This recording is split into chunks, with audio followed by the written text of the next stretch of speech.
નમસ્કાર વિદ્યાર્થી મિત્રો, અહીં તમે જોઈ રહ્યા છો ધોરણ નંબર 6 નું આપણે ગુજરાતી વિષયમાં આપણે સેમેસ્ટર નંબર 2 જેમાં આજે સોલ્યુશન કરશું 13મા પાઠ પરોપકારી મનુષ્ય 13મો અને 14મો બંને એક સાથે જોવાના છે, તો તેના માટે તમે ચેનલને સબસ્ક્રાઇબ કરી દો અને વિડીયોને એક સરસ મજાની લાઈક અને કોમેન્ટ તમે આપી દો। તો જોઈએ આજે આપણે 13મા પાઠથી શરૂઆત કરીએ પરોપકારી મનુષ્ય। તો એમાં વિકલ્પની કોઈ પણ આશા વગર બીજાને મદદ કરનાર એટલે એને પરોપકારી કહેવાય। લેખકને શું થયું હતું તો કે આંજણીથી બહુ પીડા થાય તો શું કરવું જોઈએ? શેક કરવો જોઈએ। ડોક્ટર પાસે આંજણી મટાડવાનો કોઈ એક ઉપાય તો કે નસ્તર। આંજણી ઉપર તુવેરની દાળ ઘસવાથી કેટલું ખર્ચ થાય તો કે કોડીનું પણ નહીં। દુકાનદારે લેખકને કઈ મફતની દવા જણાવી કે જવ ઘસીને લગાવવાની।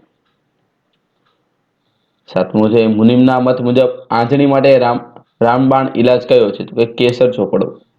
ચલો ખાલી જગ્યામાં તો કે પેલામાં આંજણી બહુ પીડા કરવા માંડી, ડોક્ટર આંજણીને નસ્તરથી ફોડી નાખે છે। પછી હજમો સિંદૂર લગાવવાથી આંજણી તરત બેસી જાય એવું કહ્યું છે। ખેપ લઈને ધોબી આવ્યો, લેખકે સલાહ આપનાર મનુષ્યને પર દુઃખ ભજક કહ્યા છે।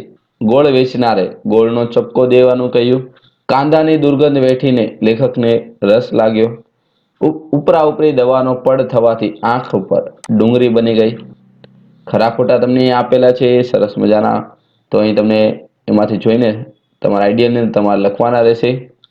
એના પછી પાઠના આધારે જોડકા જોડવાનો છે કે ભાઈ ડોક્ટરે કયા સલાહ આપી છે, કુટુંબી મિત્ર કઈ સલાહ આપે છે, તે આમાંથી જોઈને તમારે લખવાના છે। એના પછી નીચેનો પ્રશ્ન નંબર 5 છે કે વાક્ય કોણ બોલે છે તે જણાવવાનું છે। આપેલા વાક્ય કોણ કોણ બોલે છે તે પણ તમારે અહીંયા આપેલું છે, આમાંથી જોઈને તમારે લખવાનું છે। એના પછી પ્રશ્ન નંબર 6 છે એક એક વાક્યમાં ઉત્તર। લેખકની સી વેદનાથી કે લેખકને આંખ ઉપર આંજણી થયાની વેદનાથી। બીજું, લેખકને આંજણી થતા ડાક્ટરે સી સલાહ આપી હતી? ડાક્ટરે લેખકને સલાહ આપતા કહ્યું કે આંજણીની કોઈ દવા નથી, તે પાકે ત્યારે તેની નસ્તર મૂકીને ફોડવી પડે। દુકાનદારે આંજણી પર શું ચોપડવાનું કહ્યું? દુકાનદાર આંજણી ઉપર જવ ઘસીને ચોપડવા કહ્યું। પરોપકાર એટલે શું? કોઈ પણ અપેક્ષા વગર આપણે અન્યની મદદ કરીએ અને એના આપણે કામમાં આવીએ એને આપણે પરોપકાર કહેવાય। પાઠમાં કોની સલાહ હસવા જેવી લાગી તો કે ભાઈ પાઠમાં લેખકના ઓળખાણવાળા એક શેઠની મિત્રના મિલના ભૈયાજીની સલાહ હસવા જેવી લાગી। એના પછી આગળ વધો એટલે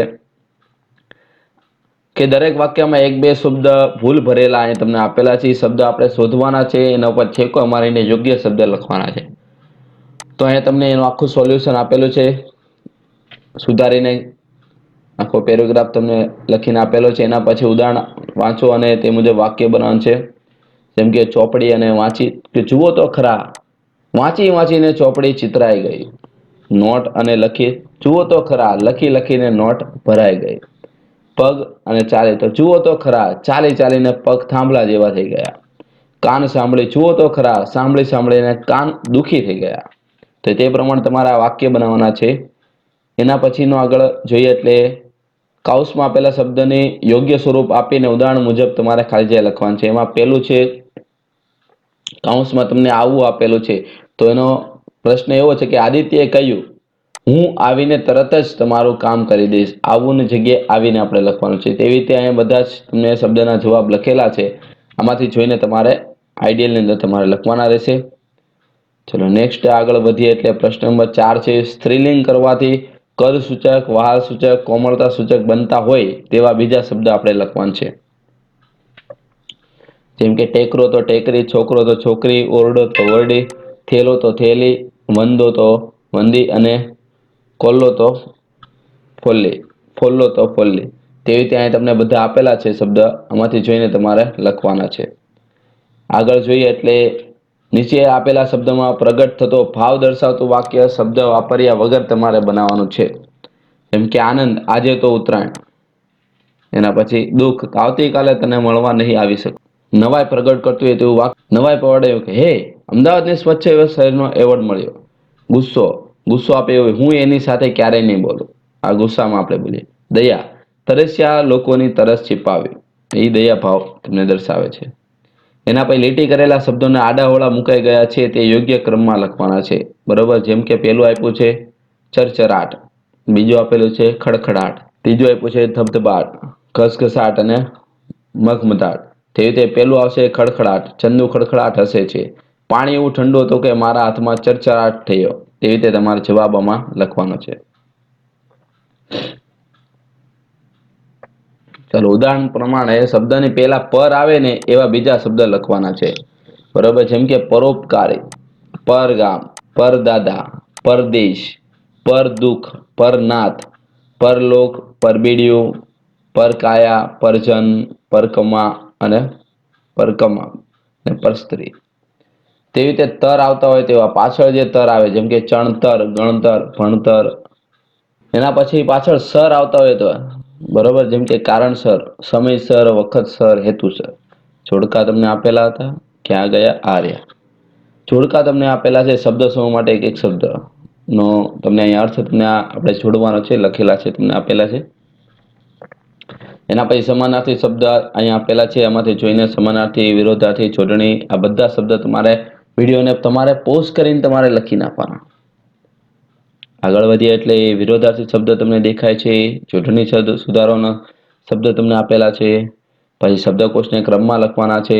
તો બધા જવાબ તમને અહીંયા આપેલા છે. તમારે તમારા આઈડિયલની અંદર તમારે વ્યવસ્થિત સારા અક્ષરથી તમારે લખી નાખવાનું. ચલો નેક્સ્ટ નેક્સ્ટ નેક્સ્ટ નેક્સ્ટ શબ્દ સમૂહ માટે એક એક શબ્દ જોઈએ. પેલું છે હિત કે ભલું કરનાર, જેને હિતિચ્છુ કહેવાય. બીજાના દુઃખનો નાશ કરનાર એટલે પર દુઃખ ભંજન. જેનો પતિ મૃત્યુ પામ્યો તેવી સ્ત્રી એટલે વિધવા. સુકાયેલ આદુનો પાવડર એટલે સૂંઠ. કદી નિષ્ફળ ન જાય તેવું એટલે રામબાણ. ધોબીને ધોવા આપેલા કપડાની ગાંસડી એટલે ખેપ. એના પછી છે શરીરમાં થતા ગળઘુમડની વાટ કાપની ક્રિયા એટલે નસ્તર. પાપડના મૂળ આગળ થતી ફૂલ્લી, અહીંયા ફૂલ્લી ફૂલ્લી એટલે એને કહેવાય આંજણી. પછી છે શિશુ ગંધકની મેળવણીનો લાલ ભૂકો એટલે સિંદૂર. પેઢીનો મુખ્ય ગુમાસ્તો કે કારકુન એટલે મુનિમ.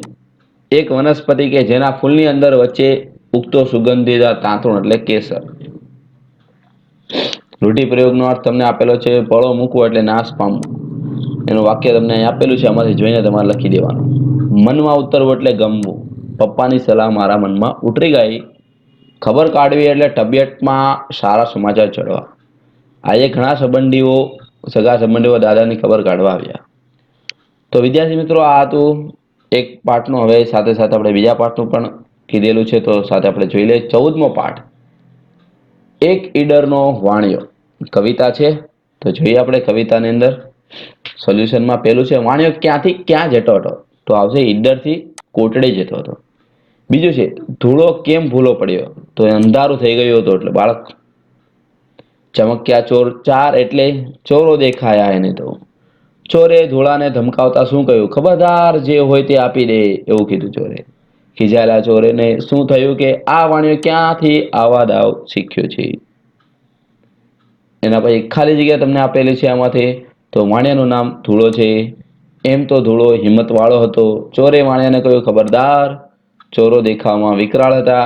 ધૂળો ચોરો સામે કોથળો વીંઝવા લાગ્યો. ધૂળાએ કોથળામાં શું હતા? કાંટલા ભર્યા. ખરા ખોટા તમને આપેલા છે, બાજુમાં તમે જોઈને તમારા આઈડિયલને તમારે લખવાના છે. એના પછીનો પ્રશ્ન તમને ખોટા વિકલ્પ જે આપેલા છે તે આપણે ચેકીને તમારે જવાબ લખવાના છે. ચલો આગળ વધે એટલે એક એક વાક્યનો ઉત્તર એ તો મારે જ કરાવવો પડશે, એટલે ધ્યાન આપો. અંદર જંગલમાં ભૂલો પડેલો ધૂળો મનમાં શું વિચારે છે? જંગલમાં ભૂલો પડેલો ધૂળો મનમાં વિચારે છે કે હું એકલો નથી, મારા 12 સાથી પણ છે. ધૂળો સાથીદારના વિચાર કરતો હતો ત્યાં તો શું બન્યું કે ધૂળો હજી સાથીદારનો વિચાર કરતો ત્યાં ઝાડી સળવળી અને તેમાંથી 4 ચોર બહાર આવ્યા. ધૂળાને ચોરોને શું કહ્યું? ધૂળાએ ચોરોને કહ્યું કે જો વિવેક રાખજો, હું એકલો નથી, મારી સાથે મારા 12 સાથી પણ છે. ચોરે ધૂળાને શું જવાબ આપ્યો? ચોરે ધૂળાને જવાબ આપ્યો કે કાલે કરજે, આજે દઈ દે માલ. ચલો, ચોરો નાસી જતા ધૂળાએ કેવી લાગણી અનુભવી? ચોરો નાસી જતા ધૂળાએ આનંદની લાગણી અનુભવી. ધૂળાએ પોતાના સાથી કોને કોને ગણાવ્યા? તો કે ભાઈ સાથી માટે 2 હાથ, 2 પગ, 2 આંખ, 4 કાટલા, હિંમત અને વિશ્વાસ, એમ થઈને બધાને સાથી ગણાવ્યા છે. સાચા સાથી કોણ છે? જે હિંમત અને વિશ્વાસને હોય તે સાચા સાથી કહેવાય. હિંમત અને વિશ્વાસ ન હોય તો શું થાય? તો કે હિંમત અને વિશ્વાસ ન હોય તો બાકીના સાથી નકામા બની જાય. જીવનમાં આગળ વધતું આપણે નથી, અટકી જવાય. એટલે હંમેશા આપણે આપણા લાઈફમાં હિંમત અને વિશ્વાસ તો રાખવો જોઈએ. ખરા સાથી કે મિત્ર કોને કહેવાય? મુશ્કેલીના સમયે હિંમત અને વિશ્વાસ રાખવા અને આગળ વધવું એ જ આપણો સાચો મિત્ર કહેવાય. બાકી બધા તો ઠીક ઠીક કહેવાય. એના પછી ચલો નીચેના વિધાનો વિચારો અને તો શું થાત તે આપણે લખવાનું છે. એમાં પહેલું છે, ધૂળો અંધારામાં સાચે રસ્તે જ ગયો હોત તો કે જો ધૂળો અંધારામાં સાચે રસ્તે ગયો હોત તો કદાચ જલ્દીથી પહોંચી જાત. બીજું છે, જંગલમાં ચોરોને બદલે જંગલી પ્રાણીઓ મળ્યા હોત તો જંગલમાં ચોરને બદલે જંગલી પ્રાણી મળ્યા હોત તો કદાચ ધૂળાને યુક્તિપૂર્વક તેનો સામનો કરવાની ચપળતાથી ઝાડ ઉપર ચડવું જોઈએ. ધૂળો ડરી ગયો તો કેમ? તો ધૂળો ડરી ગયો તો ચોરો તેની પાસે માલ લઈ લેત. કદાચ મારે પણ એટલે કોથળો રૂથી ભરેલા હતો કોથળો રૂથી ભરેલો હોત તો તે ચોરનો સામનો સારી રીતે કરી શક્યો ન હોત, કારણ કે રૂ હલકું હોવાથી તેને મારવાથી વાગશે નહીં. ચોરો કોથળામાં કાટલા છે એ વાત જાણી ગયા હોત તો ચોરો કોથળામાં કાટલા છે એ વાત જાણી ગયા હોત તો તેમણે કોથળામાંથી કાટલા પડાવી લીધા હોત. એના પછી ધૂળાને બદલે તમે હોત તો આપણે હોય તો આપણે શું કરીએ? તો ચોરનો યુક્તિપૂર્વક આપણે સામનો કરત, અથવા તો જીવ બચાવવા ચોરોને જે કાંઈ પણ આપણી પાસે હોય એને આપણે આપી દઈએ. પણ આપણે એના માટે હિંમત અને સાહસ આપણે દર્શાવવી પડે. ચલો તો આગળ વધીએ. એટલે હવે વાક્ય જે વાંચી તેના અર્થ ધરાવતી પંક્તિ લખવાની છે. રાતના અંધારામાં ધૂળો ભૂલો પડ્યો અને ખોટા રસ્તે ચાલવા લાગ્યો. તો આનો પંક્તિ કઈ બને? રસ્તે અંધારું થયું ને ચડ્યો બીજી વાટ, જંગલમાં ભૂલો પડ્યો દિલમાં થયો ચાટ. બીજું તમને વાક્ય આપેલું છે કે ધૂળાએ કહ્યું, હું એકલો નથી, મારી સાથે 12 જણા છે, એટલે સંભાળજો. તો હવે એની પંક્તિ તમને આપેલી છે. કહે ધૂળો ને ચોરોને, અલ્યા નથી, હું એક 12 જણા લઈને નીકળ્યો છું, કરજો કાંક વિવેક. એના પછી ત્રીજું વાક્ય, દોઢ ડાહ્યો થયા વગર તારી પાસે જે કંઈ માલ છે તે મને આપી દે. તો આની વાક્ય આપણને કાવ્યમાંથી આપણે લખવી તો, કાલે કરજે ટાપલી આજે દઈ દે માલ. ચલો આજુબાજુ જોયા વિના ધૂળો ચોરે સામે લડતો રહ્યો, તો આછું પાછું ના જુએ ધૂળો ખેલે જંગ. ચલો એના પછી, જો ધૂળાના બધા જ મિત્ર આવશે તો આપણને ખાડો કરીને દાટી જ દેશે. ચોરો ચોક્યા, એકમાં હોય આટલું જોર, 12 જણા જો છૂટશે થશે આપણી હોર. એના પછી ધૂળાની વાત સાંભળીને બધા બાળકો એને પૂછ્યું. ધૂળાની વાર્તા પૂછે બાળ તમામ. હિંમત અને વિશ્વાસ ન હોય તો બીજું કશું ના થાય. તો છેલ્લા સાથી બે ખરા, હિંમત અને વિશ્વાસ, એ બે વિના બીજા બધા થાય નકામા ખાસ. ચલો હવે સબોસબ ધબોધબ એવા 2 વાર ઉચ્ચારાતા શબ્દો હોય એવા, જેમ કે સટોસટ, ટપોટપ, ચપોચપ, ટપાટપ, કટોકટ, ધબાધબ, ખીચોખીચ. મજા આવી જાય એવા શબ્દ છે. એના પછી તમને સંજ્ઞાના લખવાના છે. વ્યક્તિવાચક, જાતિવાચક, ભાવવાચક, દ્રવ્યવાચક અને સમૂહવાચક. ઉપરના તમને આપેલા છે એમાંથી તમારે લખવાના છે. વર્ગીકરણ તમને આપેલું છે, આમાંથી જોઈને તમારે લખવાના છે. નેક્સ્ટ જોઈએ એટલે સમાનાર્થી શબ્દ તમને આપેલા છે. સમાનાર્થી શબ્દ, વિરોધાર્થી શબ્દ અને જોડણી. તો આ બધા શબ્દ તમારે લખી નાખવાના છે. શબ્દકોશોને આપણે ક્રમમાં ગોઠવવાના છે. તો એનો પણ અહીં તમને જવાબ આપેલો છે. એના પછી એક એક શબ્દ શું છે? અમુક નક્કી વજનનું તોલવાનું સાધન એટલે કાટલો. કોઈને ચેતવવા અથવા સાવધાન કરવા માટેનો ઉદ્ગાર એટલે ખબરદાર. ટાયલી કરવી એટલે કે જરૂર વગરની ડાપણી ભરી વાતો કરવી. ડાપણ દેખાડવા કરતા ઘણા લોકો ટાયલી કરે છે. ચલો હવે પુસ્તક મેળો તમને આપેલો છે. એનું અહીં તમને જાહેરાત આપેલી પુસ્તક મેળાની. તો એના આધારે તમે પ્રશ્ન ઉત્તર આપેલા છે. જવાબ કે આદર્શને પુસ્તક મેળાની મુલાકાત દરરોજ લેવી હોય તો કેટલા દિવસ જઈ શકે? 8 દિવસ. અક્ષર ગીજુભાઈની વાર્તાઓના પુસ્તકો ખરીદે છે. તેની છાપેલી કિંમત 100 રૂપિયા છે. 3 પુસ્તક ખરીદે તો અક્ષરે કેટલા રૂપિયા? તો 225 રૂપિયા. પણ ડિસ્કાઉન્ટ છે 25%. એટલે પન્નાલાલ પટેલની નવલકથા ખરીદવા માટે કયા વિભાગમાં જવું જોઈએ? તો ગદ્ય સાહિત્યમાં. પુસ્તક મેળામાં નાસ્તા માટે કેન્ટીન છે કે કેમ તે જાણવા માટે શું કરશો? ફોનથી સંપર્ક કરીને જાણવું. આગળ વધીએ એટલે એનો પછી, જો મનીષા 3 નવેમ્બર સાંજના 8 કલાકે પુસ્તક ખરીદવા જાય તો તે કયા વિભાગમાં પુસ્તક ખરીદી શકશે? એક પણ નહીં, કારણ કે 7 વાગ્યા સુધીનો અહીંયા તમને શો આપેલો છે. એ પછી તો તમારે પુસ્તક મેળો બંધ થઈ જાય છે.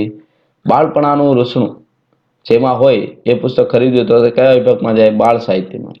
ઈડરનો વાણિયો શોધવા માટે કયા વિભાગમાં જશો? પદ્ય સાહિત્યમાં.